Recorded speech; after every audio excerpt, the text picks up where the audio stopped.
আচ্ছা, তোমরা কি মনে করো, আমরা এই যে স্কিন কেয়ার করি, হেয়ার কেয়ার করি বা হাত পায়ের যত্ন নিই বাইরে থেকে, সেটা কি সবসময় এরমভাবেই করলে হবে? আমরা যদি নিজের শরীরটাকে ভেতর থেকে সুস্থ করতে না পারি, তাহলে কি স্কিন কেয়ার করে কোনো লাভ আছে? তোমরা বলো তো। দেখা যাচ্ছে তোমরা হেয়ার কেয়ার করছো, স্কিন কেয়ার করছো, কিন্তু তাও স্কিনে বিভিন্ন ধরনের প্রবলেম দেখা দিচ্ছে বা চুলেও অনেক রকম সমস্যা দেখা দিচ্ছে। বলো। তো সেই কারণেই তোমাদের সেই সমস্ত কথা মাথায় রেখে আমি তোমাদের সাথে আজকে একটা দারুণ জিনিস শেয়ার করব। সেটা হচ্ছে তোমাদেরকে আজকে একটা ওয়েট লসের জন্য এবং ভীষণ হেলদি একটা মর্নিং ড্রিঙ্ক শেয়ার করতে চলেছি।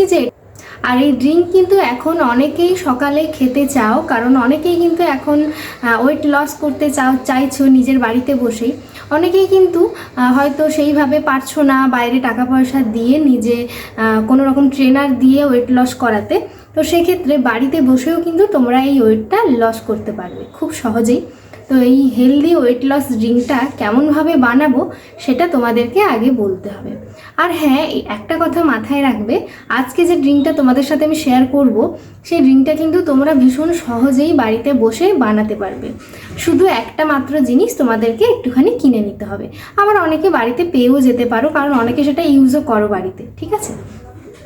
তো সকলের ক্ষেত্রে কিন্তু বাইরে পয়সা খরচ করে বিভিন্ন ধরনের প্রোডাক্ট ইউজ করে ওয়েট লস করা সম্ভব নয়। আর আমার মনে হয় এই সমস্ত ধরনের প্রোডাক্ট, যেসব ওয়েট লস প্রোডাক্ট, সেগুলো ইউজ না করাই ভালো।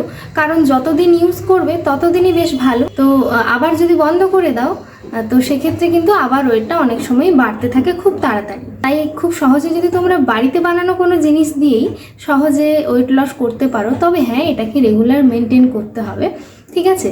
তো সেই কারণেই তোমাদের সাথে আজকে একটা healthy weight loss drink share করব। কেমনভাবে বানালাম বা এটা কেমনভাবে তোমরা খাবে সেটা তোমাদের সাথে চলো শেয়ার করি। কেমনভাবে বানালাম তো তোমরা দেখে নাও।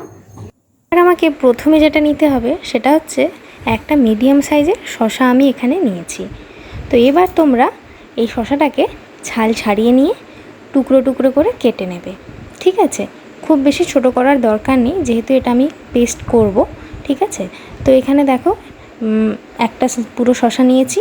এবার আমি এখানে আজওয়ান পাতা, যেটাকে অনেকেই অনেক নামে চেনে, আমরা আজওয়ান পাতা বলি, অনেকে আবার বলে যে রুকমিনি পাতা। আসলে এটার অরিজিনাল ইংলিশ নেম হচ্ছে অরিগ্যানো লিভস, যেটাকে তোমরা অরিগ্যানো বলে থাকো, সেটাই।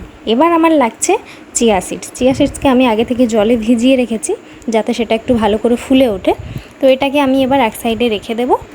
এবার তোমরা যেটা করবে, একটা গ্রাইন্ডারের জার নেবে, তার মধ্যে টুকরো করে রাখা শসাগুলো দেবে।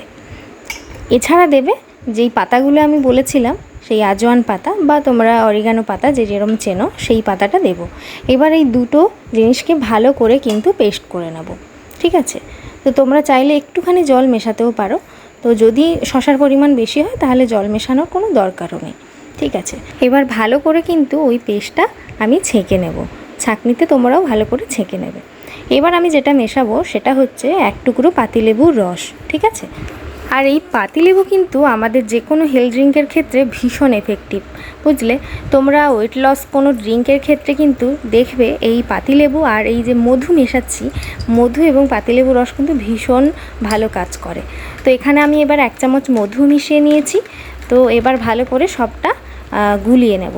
এবার সবশেষে যেটা মেশাচ্ছি, ভিজিয়ে রাখা চিয়া সিডস কিন্তু তোমরা প্রতিদিন 25 গ্রামের বেশি খেও না। আমার মনে হয় 25 গ্রামের বেশি চিয়া সিডস খাওয়া উচিত নয়, কারণ তাতে কিন্তু আরও বেশি কনস্টিপেশনের সমস্যা বাড়ে, ঠিক আছে? তো তাই বেশি খাওয়ার দরকার নেই। তো এখানে দেখো আমার ড্রিঙ্কটা কিন্তু একদম রেডি। আর এর কালারটাও এত সুন্দর না, ভীষণ রিফ্রেশিং। সকালবেলা উঠে এরকম সবুজ সবুজ সবুজ দেখতে একটা হেলথ ড্রিঙ্কের জন্য কিন্তু মনটাও ভালো হয়ে যায় আর শরীরটাও কিন্তু একদম সুস্থ হয়ে যায়। তোমরা এটা প্রতিদিন ট্রাই করো, আশা করছি ভীষণ ভালো কাজে দেবে তোমাদের জন্য। তো চলো আজকের ভিডিওটা এখানেই শেষ করছি। আবারও কিন্তু একটা নতুন ভিডিওতে খুব তাড়াতাড়ি দেখা হবে।